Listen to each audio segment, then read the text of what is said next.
Hello বন্ধুরা, সবাই কেমন আছো? আশা করি সবাই ভালো আছো। পায়েল বৌদির রান্নাঘরে তোমাদের সবাইকে স্বাগত। আমার রান্নাঘরে আজকের রেসিপি নিরামিষ মিক্স ভেজ রেসিপি। বন্ধুরা, একদম অনুষ্ঠান বাড়ির স্টাইলে নিরামিষ মিক্স ভেজ করে দেখাচ্ছি। বন্ধুরা, এটা তোমরা যে কোনো নিরামিষ দিনে করতে পারো এবং করতে পারো যে কোনো পুজোর ভোগের রান্নায় দিতে পারো। এই রেসিপিটা খেতে এতটাই সুস্বাদু হয় সেটা তো তোমরা জানোই, দারুণ খেতে হয়। আর আমি একটু বেশি পরিমাণেই করেছি কারণ আমার বাড়িতে একটা ছোট্ট একটা গেট টুগেদার আছে, তাই আমি একটু বেশি পরিমাণে করেছি। আর তোমরা জানোই নিরামিষ হোটেলে গেলে সব থেকে বেশি অর্ডার হয় এই মিক্স ভেজ রেসিপিটা, খেতে তো দারুণ লাগে। নিয়েছি একটা কড়াই বন্ধুরা, তার মধ্যে দিয়ে দিলাম পরিমাণ মতো সাদা তেল, দিয়ে দিলাম ছোট ছোট টুকরো করা আলুগুলোকে হালকা ভেজে নেব। আগে দিয়ে দিচ্ছি পরিমাণ মতো নুন। এখন আমি এর মধ্যে ফুলকপি অ্যাড করলাম। ফুলকপিটাও আলু আর ফুলকপি একসঙ্গে খুব ভালো করে ভেজে নেব, তবে আমি লাল লাল করব না, যাতে সবজিটা সিদ্ধ হয়ে যায় সেই অনুযায়ী করব। মানে ফুল সিদ্ধ হবে না, হালকা হালকা সেটা ক্রাঞ্চি ভাব থাকবে, তাই আমি হালকা ভেজে নেব আলু আর ফুলকপিটাকে। দেখো আমার আলু ফুলকপিটা এরকম ভাজা হয়ে গেছে। আমি এখন তুলে নিচ্ছি এই ভাজাগুলো। আলু ফুলকপি ভাজাগুলো তুলে নিলাম। আর এখন আমি পনির ভাজবো বন্ধুরা। পনিরটাকে হালকা করে ভেজে নেব, খুব কড়া করে ভাজবো না, কারণ কড়া করে ভাজলে অনেক সময় শক্ত হয়ে যায়, তাই আমি পনিরটাকে হালকা করে ভেজে নেব। আর এখন নিয়েছি একটা বাটিতে জল, আর দিয়ে দেবো এর মধ্যে অল্প নুন। আমি ভাজা পনিরগুলো এর মধ্যে ভিজিয়ে রাখবো। বন্ধুরা, পনির অনেকেরই রান্না করলে পনিরটা শক্ত হয়ে যায়, তোমরা যদি এই প্রসেসে করো একদমই পনিরটা শক্ত হবে না। এখন আমি এই ভাজা পনিরগুলো নুন জলের মধ্যে ভিজিয়ে রাখবো। এইভাবে ভেজে আমি সব পনিরগুলো একইভাবে ভেজে বাটিতে ভিজিয়ে রাখবো। এখন দিয়ে দেবো ছোট ছোট টুকরো করা গাজর। মিক্স ভেজের জন্য আমার যা যা সবজি লাগছে, বিনস, গাজর, মটরশুঁটি, ফুলকপি, আলু। আর এখন আমি দিয়ে দিলাম বিনসগুলো। এগুলো আমি ফুল ভাজবো না, হালকা হালকা করে ভেজে নেব যাতে ক্রাঞ্চি ভাবটা থাকে। মিক্স ভেজগুলো ভেজে নিচ্ছি ভালো করে সবজিগুলো। দেখো এখন আমি এর মধ্যেই অ্যাড করব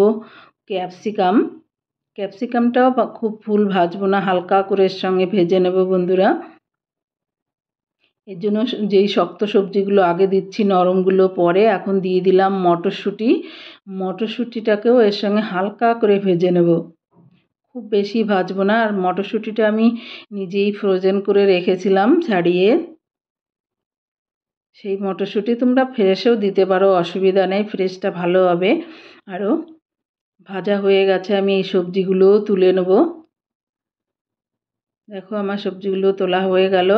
এখন আমি একটা পেস্ট বানাবো বন্ধুরা। আগে থেকে ভিজিয়ে রেখেছিলাম কাজু, চারমগজ আর পোস্ত, এটাকে আমি আধা ঘন্টা জলে ভিজিয়ে রেখেছিলাম, সেটাকে আমি পেস্ট বানিয়ে নেব। এখন নিয়ে নিচ্ছি কড়াইতে দিয়ে দিলাম পরিমাণ মতো তেল, আর দিলাম 5টা শুকনো লঙ্কা ফোড়নে। একদম নিরামিষভাবে করছি বন্ধুরা, এখানে পেঁয়াজ রসুন কিছুই ইউজ করব না আমি, তোমরা চাইলে করতে হবে। এখানে আমি আদা আর কাঁচা লঙ্কা বাটা দিলাম। আদা আর কাঁচা লঙ্কাটা বাটা দিয়ে দিলাম। এখন এটাকে আমি দিলাম অল্প নুন। আর আমি সব সবজিগুলো নুন দিয়েই ভেজেছি বন্ধুরা, তাই নুনটা সাবধানে দিতে হবে। আর দিয়ে দেব পরিমাণ মতো হলুদ। দিয়ে আমি আদা আর কাঁচা লঙ্কা বাটাটা খুব ভালো করে কষে নেব যাতে কাঁচা গন্ধটা চলে যায়। আর দেখো সুন্দর করে কষানো তেল বেরিয়ে গেছে। এখন আমি দিয়ে দেবো টমেটো আর শুকনো লঙ্কা একসঙ্গে পেস্ট করে রেখেছি বন্ধুরা। 2টো বড় সাইজের টমেটো আর শুকনো লঙ্কা একসঙ্গে পেস্ট করে রেখেছি, সেটা দিয়ে দিলাম। এটাকে আমি খুব ভালো করে কষিয়ে নেব যাতে এর থেকে টমেটোর কাঁচা গন্ধটা চলে যায়। দিয়েছি কাশ্মীরি লঙ্কা গুঁড়ো বন্ধুরা, এটা আমি ক্যামেরা অন করতে ভুলে গেছিলাম, সরি। দেখো কষানো হয়ে গেছে, এখন দিয়ে দিচ্ছি পোস্ত, চার মগজ আর কাজু বাদাম বাটা। এটাকে দিয়েও খুব ভালো করে কষে নেব। আর এটাকে সম্পূর্ণ ধিমে আঁচে কষাতে হবে, নাহলে যেহেতু কাজু বাদাম বাটা আছে এটা নিচে লেগে যাওয়ার সম্ভাবনা থাকে। তাই এটা তো ধিমেই করতে হবে, একদম ধৈর্য সহকারে করতে হবে। দিয়ে দেব পরিমাণ মতো নুন। আর আগে থেকে আমি সব সবজিতে নুন দিয়ে ভেজেছিলাম, তাই নুনটা সাবধানে দিতে হবে বন্ধুরা, দেখে চেক করেই দিতে হবে। আর এখন আমি কষানো হয়ে গেছে, এখন দিয়ে দিচ্ছি ফ্যাটানো টক দই। টক দইটা একটু লিকুইড হয়েছে, কারণ এটা আমি মিক্সিতে একবার ঘুরিয়ে নিয়েছিলাম তাই বন্ধুরা। আর টক দইটাও একদম ধিমে আঁচে মেশাতে হবে, নাহলে এটাও ফেটে যাওয়ার সম্ভাবনা থাকে, টক দইটা কেটে যাওয়ার সম্ভাবনা থাকে। এটাকে সুন্দর করে মিশিয়ে একদম কষিয়ে নেব মশলার সঙ্গে। দেখো মশলাটা আমার কষানো হয়ে গেছে, এখন আমি দিয়ে দেবো সব ভাজা সবজিগুলো, আর এই মশলার সঙ্গে খুব ভালো করে মিশিয়ে নেব। এখানেও আমি ফ্লেমটা একদম স্লোতে রেখেছি। সবজির সঙ্গে খুব ভালো করে মিশিয়ে নেব বন্ধুরা। আর এই সবজিটা খেতে তো অসম্ভব টেস্টি হয়, তোমরা জানো। ভাত, রুটি, লুচি, পরোটা, পোলাও যে কোনো কিছুর সঙ্গে খেতে পারো। দিয়ে দেবো পরিমাণ মতো চিনি। মিষ্টিটা তোমরা যে যার পছন্দ মতো দিতে পারো, চাইলে নাও দিতে পারো, স্কিপও করতে পারো, কিন্তু মিক্স ভেজের মধ্যে একটু দিলে ভালো হয়, খেতে টেস্টি হয়। তাই অল্পই দিয়েছি আমি। দিয়ে দেবো পরিমাণ মতো গরম জল। আর রান্নাতে অবশ্যই গরম জল দেবে, যেমন টেস্টি হয় রান্নাটা তাড়াতাড়ি হয়, রান্নার কালারটাও খুব সুন্দর হয়। আমি তো আমার রান্নায় সব সময় গরম জলই ইউজ করি, তোমরা জানো যারা দেখে থাকো। দেখো পরিমাণ মতো ঝোল দিয়ে দিলাম, খুব বেশি ঝোল দেব না, আমি একটু কম ঝোলেই করব। দিয়ে দিচ্ছি পনিরগুলো বন্ধুরা, এখন নাড়াচাড়া করে মিশিয়ে দেবো। বন্ধুরা রেসিপিটা ভালো লাগলে লাইক অ্যান্ড শেয়ার করো, আর চ্যানেলটিকে সাবস্ক্রাইব করে দিও।